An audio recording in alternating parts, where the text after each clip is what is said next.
Le 9 octobre dernier, une séance publique d'information concernant la révision du plan d'affectation cantonale de la ville haute de Moudon s'est tenue en présence des représentants du canton et des autorités communales. Nous avons pu rencontrer à cette occasion Sylvain Malfroy, historien de l'urbanisme.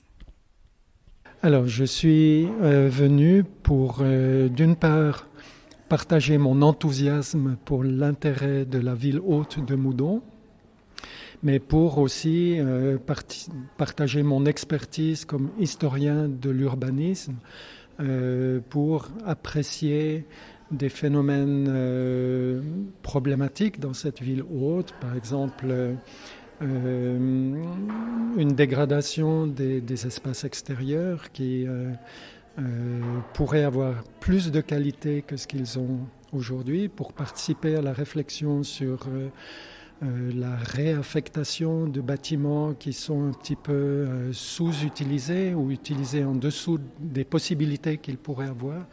Donc voilà, j'arrive de l'extérieur pour poser des questions que peut-être des gens de l'intérieur n'auraient pas la possibilité de poser sans être, je sais pas moi, déconsidérés. Donc moi, je suis un peu, de par mon rôle d'observateur extérieur, je suis un peu l'avocat du diable qui vient, qui pose les questions désagréables, qui dit et pourquoi pas, et est-ce qu'on est bien sûr, etc.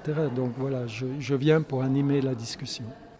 Durant la visite, vous avez mis en avant quelques beautés uniques à Moudon. Est-ce que vous pourriez, par exemple, donner un exemple ?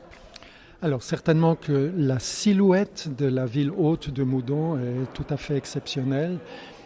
Cette colline, qu'on l'observe depuis la vallée de la Broye ou bien qu'on l'observe depuis le coteau qui se situe au nord-est, c'est une singularité tout à fait exceptionnelle avec ces maisons accrochées au sommet du plateau supérieur, au sommet de l'éperon, et puis qui descendent comme ça à la rencontre du vide jusqu'à leur jardin. Il y a là quelque chose d'extrêmement spectaculaire qu'il faut préserver. Et la tour qui est faite en tuf, la tour de l'ancien premier château de Moudon. Alors cette tour, moi, elle me fascine parce que j'aime énormément le matériau, le tuf, qui est une pierre dure, mais qui est en même temps une pierre légère.